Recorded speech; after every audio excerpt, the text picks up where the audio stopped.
دلوقتي حصل لنا ايه بالظبط. فقلنا بقى نطلع نغير جو وناكل حاجه خفيفه كده عشان الحاجه اللي حصلت لنا بجد كانت صعبه علينا جدا، فحبينا نقعد على البحر. بس قبل ما نبدا الفيديو ما تنسوش تصلوا على النبي. اللهم صل وسلم وبارك على سيدنا محمد وعلى اله وصحبه اجمعين. بس ما تنسوش اللايك والسبسكرايب وتفعلوا زر الجرس عشان يوصلكوا كل فيديو جديد احنا بنعمله، والشير والكومنت. بصوا بقى يا جماعه دلوقتي خلاص احنا نزلنا وصلنا فين؟ وصلنا على البحر. هنوريه لكم دلوقتي، هنوريكم بقى شكل البحر. هنا اشترينا كريب وقلنا نقعد على البحر وناكله كده شويه ونصور لكم معانا. هصور لكم بقى دلوقتي شكل البحر يا جماعه. بجد القعده فيها هدوء غير طبيعي بجد. اي حد يحس ان هو زعلان مخنوق بتاع يجي على البحر. بصوا الاتوبيس اللي بدورين كمان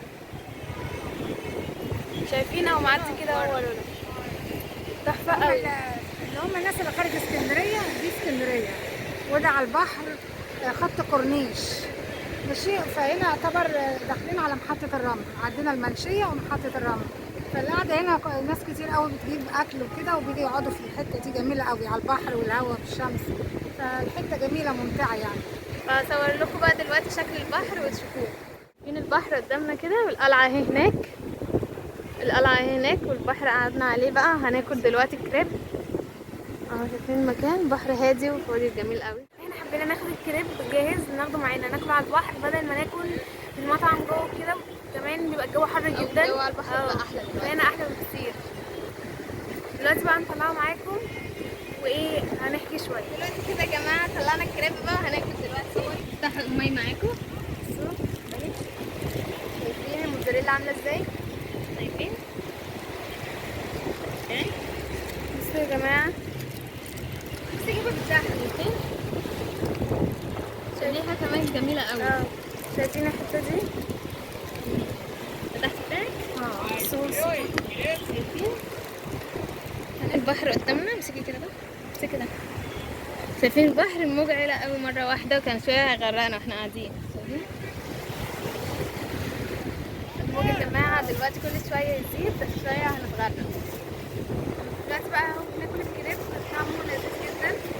الموج شويه بيعلى جت مره واحده وقام جاي مغرقانا. شايفين الموج بيطلع ازاي هنا؟ كان لسه من شويه الموج طلع لفوق جامد قوي، حرفيا غرقنا. بس بجد القعده حلوه جدا، تعالوا جربوها. حتى اللي في اسكندريه يجي مخصوص بقى عشان القعده ديت بجد. اتفضلوا معانا كمان. ممكن من شويه علب خالص وقامت الشمس غابت شويه قامت مغرقانه بتاع بره. فلو المنظر ده اتعاد تاني هتصوريه الشمس جميل قوي. لو لحقت اصورها لكم. موجه وهي عاليه بتجي عاليه. شايفين الموج؟ على فكره يا جماعه احنا قلنا النهارده ننزل نشوف الاوكازيون عشان البنات كانوا عايزين يعني يشوفوا يعني الاسعار ايه. وقلنا نجيب كريب ونقعد على البحر شويه ونقعد ناكل يعني ونقعد نحكي معاكم يعني. كان بقى جميل قوي. قلنا بقى نغير جو شويه بدل اللي حصل لنا. هنحكي لكم دلوقتي. على فكره يا جماعه امبارح حصل لنا موقف صعب قوي في البيت عندنا. بنفتح الزرار بتاع الموتور قام ولع نار، طلع نار وعمل مره واحده مع انه كان شغال قبلها عادي. عشان كده ما نزلنالكوش فيديو امبارح عشان الموقف الصراحه احنا اتخضينا منه يعني. فاحنا اتفاجئنا اساسا بتاع الموتور بنفتحه مره واحده راح مطلع نار، فكانت حاجه صعبه قوي. انا صوتت جيران جم وبعدين في الاخر خالص طلع ان الزرار بتاع الموتور عامل قفله. جبنا كهربائي قاعد يغير. هنوريكم الصوره الحاجه لما بتاع الزرار هنصورها لكم ونحطها لكم كده فوق على الشاشه. المهم بقى الزرار عمل قفله جامد جدا واثر كمان على الموتور، يعني مش مجرد بس ان الزرار باظ. عشان جبنا كهربائي غير لنا الزرار. كمان بعد ما غير لنا الزرار مش بس كده وخلاص جبنا كهربائي وخلاص، لا الحكايه قفلت على كده. لا الزرار ده بقى عمل قفله واثر على الموتور. جبنا بقى حد يصلح الموتور وقعد بقى فكه ذات نفسه من المكان اللي احنا حاطين فيه خالص من مكانه عشان ياخدوا معاه المحل ويصلحوا. بجد الموضوع كان صعب جدا جدا. وكمان عمل قفله وعمل كده طلع نار، فبجد كان منظر مرعب يعني جدا. كل ده باكتر ان الميه اتقطعت طول النهار حتى بعد ما ركبوا. حتى بعد ما تركب وصلح صلحوا وعملوا برضو مفيش ميه لحد دلوقتي. ولا طبخنا ولا كلنا ولا عملنا، وقاعدين رايحين جايين من ده للموتور للسباك للكهربائي وغيرنا كمان السلك نفسه بتاع الموتور كله من تحت لحد عندنا كله اتغير. وبعدين في الاخر خالص لحد النهارده الميه برضو ما جاتش. رحنا برضو للراجل التاني اللي صلح لنا الموتور ما كانش موجود، مضطرين ننزل نغير جو شويه عشان امبارح كنا مدخولين على قابل يعني. ادعوا لنا انتوا بقى. قلنا نصور لكم النهارده. فعشان كده قلنا نجيب حاجه بقى ناكلها كده ونقعد على البحر نفك الجو اللي احنا عشناه امبارح. كده يا جماعه اليوم امبارح كان كئيب جدا، كئيب حزين، فحبينا بقى نعوض اليوم اللي فات دوت وننزل نفرفش شويه، عشان لو قعدنا كئبنا اكتر من كده هيحصل حاجه. قلنا بقى ايه نجيب معانا جوله كده في اسكندريه نصور معاكم واحنا بناكل الكريب وعلى البحر. ما فيش يا جماعه اروع واحلى من البحر. نوريهم البحر شويه. بصوا بقى يا جماعه منظر البحر عامل ازاي، وشايفين القلعه ديت كده هناك. في مراكب القلعه هناك، استنوا شايفين دي القلعه بتبان من وانت قاعد على البحر بره بعيد. بصوا بقى الموج من شويه جه ضرب جامد جدا وعلى مره واحده حرفيا ما كناش عارفين نقعد، بس خلاص بقى الموج ايه اتصلح معانا وهدى شويه. شايفين البحر بقى كله كده، شايفينه قدامكم يا جماعه وانتوا بتاكلوا وانتوا قاعدين مع الناس اللي بتحبوهم. بجد القعده تحفه جدا. شايفين مكتبة اسكندرية كمان تلاقيها ورا هنا، مكتبة اسكندرية. انا شفتها. مكتبة اسكندرية تلاقيها هناك كده الحتة دي. دلوقتي كده يا جماعة احنا خلصنا اكل وقمنا بقى خلاص. شايفين البحر ورانا منظره جميل قوي، شكله حلو قوي. برضه قلنا لكم ان القلعة ورا هنا كده تلاقيها. ايوه الناحية التانية هنا ده كده الجندي المجهول، ده الجندي المجهول. بس بقى احنا اكلنا وشبعنا وقعدنا يا جماعه على البحر وخلاص كل حاجه تمام. هنقوم بقى نشوف بقى ناخد جوله. فبس كده اتمنى لو وصلتوا لحد هنا متنسوناش في اللايك سبسكرايب. طبعا تصلوا على النبي، دي اهم حاجه. الاتوبيس ابو دورين اهو، حبيت اصوره لكم تاني. شايفين شكله بقى رايح الموقف بتاعه. احلى حاجه اما الواحد بيقعد فوق بيبقى شايف الشارع كله وشايف البحر كله، احلى من الدور اللي بيبقى تحت كمان. حتى لو هتلاحظوا انتوا هتلاقوا كله اصلا قاعد في الدور اللي فوق محدش قاعد تحت.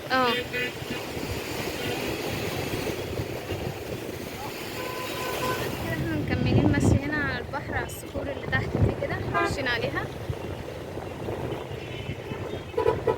يجي يمشي هنا يخلي باله بقى عشان كل صخرة والتانية شايفين تحتها بيبقى فاضي كده فممكن حد يتكعبل او يقع.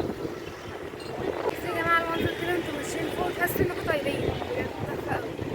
بصوا بقى هنا عندنا كده بحر وهنا كده عندنا ايه الطريق اللي بيمشوا فيه. فبجد المنظر تحفه جدا. ايه رايكم؟ طبعا مش هقول لكم اسكندريه وجمالها وحلاوتها، لا حق يقولوا عروسه البحر المتوسط، لا حق يعني من جمالها. وبصوا طبعا اللي داخل اسكندريه عارفها، واللي خارج اسكندريه يشوف جمال اسكندريه شكلها ايه.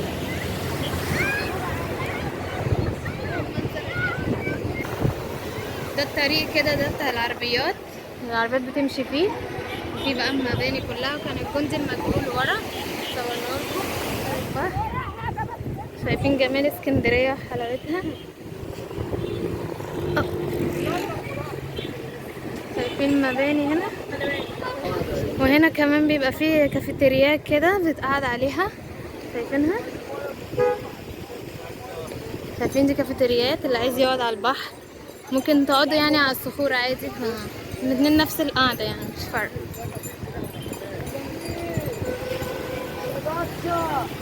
شايفين المباني عاملة ازاي؟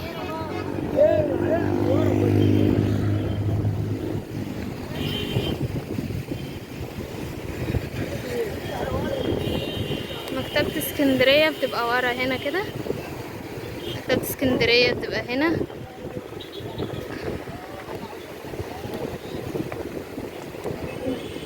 دي هنا دي فنادق، كل دي المباني دي بتبقى فنادق. شايفين دي كلها فنادق. دلوقتي كده يا جماعة احنا عدينا البحر، طلعنا من عليه وعدينا الناحية التانية. ورانا هنا في حديقة كده اللي يحب يقعد فيها. شايفينها؟ محطة الرمل يعني. محطة الرمل. احنا وصلنا كده محطة الرمل. في كده حديقة شايفينها اللي هو التمثال بتاع سعد زغلول. فيها تمثال سعد زغلول. هوريها لكم دلوقتي. شايفين؟ شايفين؟ ده تمثال سعد زغلول ده. ودي الحديقة اللي يحب يقعد فيها بيدخل. شايفين؟ وده هنا كده في الوش فندق سيسل. مش باين. شايفين؟ انا اصور لكم الاسم اهو. ده اهو فندق سيسل ده شكله. واحنا كنا من شوية على البحر هناك، عدينا الطريق وجينا هنا كده احنا في محطة الرمل. ده اللي هناك فندق تريانون. فين كده؟ دي كده احنا فين؟ في محطة الرمل. فين ده كده المكان؟ ده فندق تريانون. شايفين كده كمان الستاير اللي جوه. شايفين منظر من جوه حلو قوي. احنا كده هنا في محطة الرمل. هنا يا جماعه المكان اللي عارفين مسلسل اللي وبيننا معاه. كان عاملينه هنا. هنا وبتمثل هنا. كان في الحتة دي كده. كان هنا كده مسلسل كانوا دخلوا صوروا جوه. وهنا في الوش كده في سينمات، وفي قدام كمان هنا، وفي جوه هناك في كذا واحدة يعني. ده فندق من جوه. هنا كده يا جماعة احنا عدينا وخلصنا محطة الرمل، دخلنا على سعد زغلول. واللي ورا ده كده صفية زغلول. ايه ده؟ ايه بقى في اسكندريه؟ احنا كده هم ماشيين. ده سعد زغلول. شايفين دي كلها محلات اللي يحب يشتري اي لبس. عشان احنا هنا مصر كده الشارع اللي في الوش ده شارع شاكور، اللي بيبقى فيه مطعم محمد احمد، وفيه بيبقى محلات كتيره للتليفونات كده والاجهزه. اللي عايز يشتري اي تليفون بيجي هنا، في اسعارهم يعني كويسه حلوه. واللي عايز يبيع برضه يشتري ويبيع. هنا شايفين دي كده محلات تبع العبايات. واللي في الوش ده لبس برضو وكوتشيات.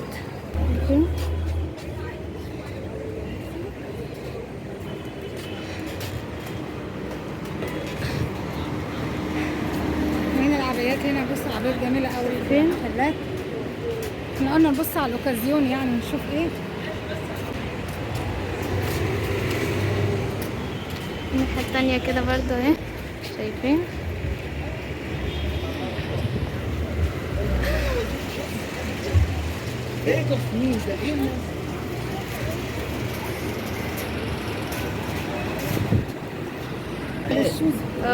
في هنا كوتشيات وصنادل كلها حلوة اوي.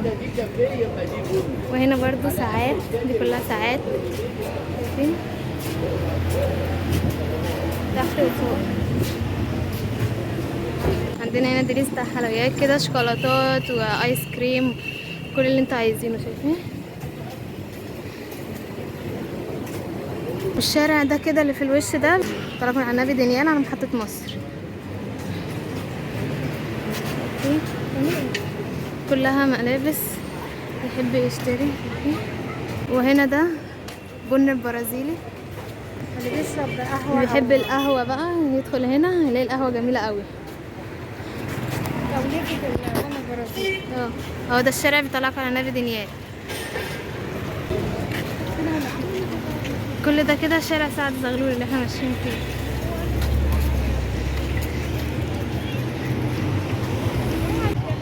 شايفين؟ وده برضو دار المعارف صح؟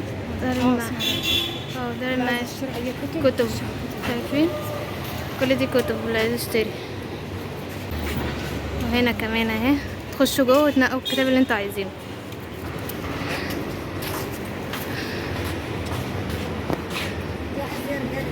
دي أحذية رجالي بناتي. شايفين؟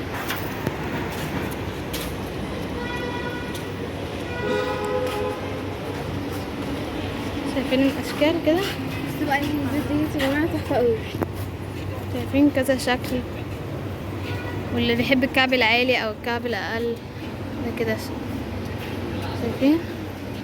الشنط، بصي الشنطة دي جميلة أوي. شايفين الشكل؟ اشكال حلوة قوي.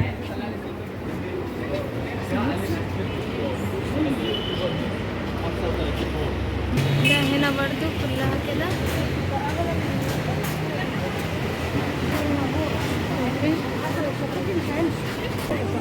دي هنا كل دي محلات بقى للهدوم.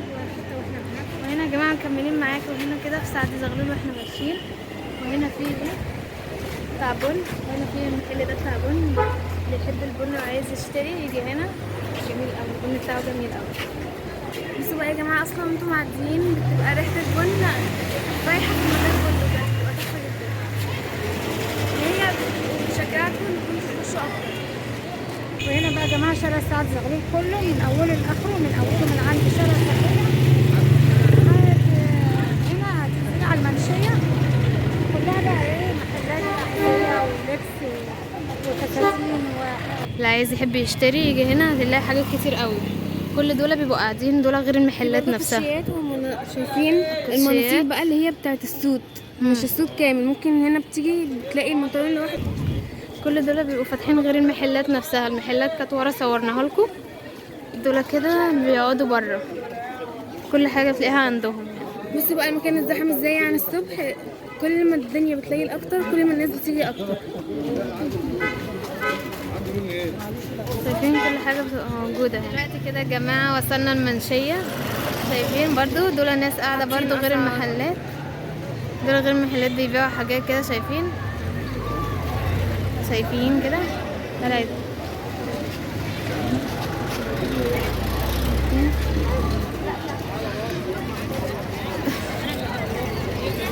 كل دي هدوم برضو، محلات هدوم. وهنا دي شايفين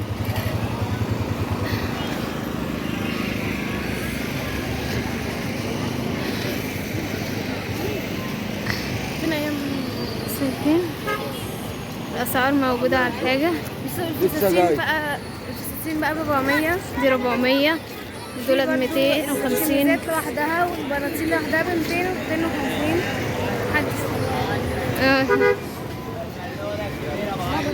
احنا كده دلوقتي هنا دي المنشية. خلصنا محطة الرمل سعد زغلول، طلعنا دلوقتي على المنشية وعدينا على شارع شخورة والنبي دانيال.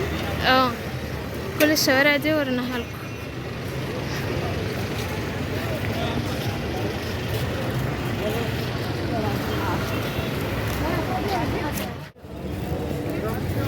بصوا كمان اللي عايز اي لبس او اي طرح وميك اب بقى كتير. شايفين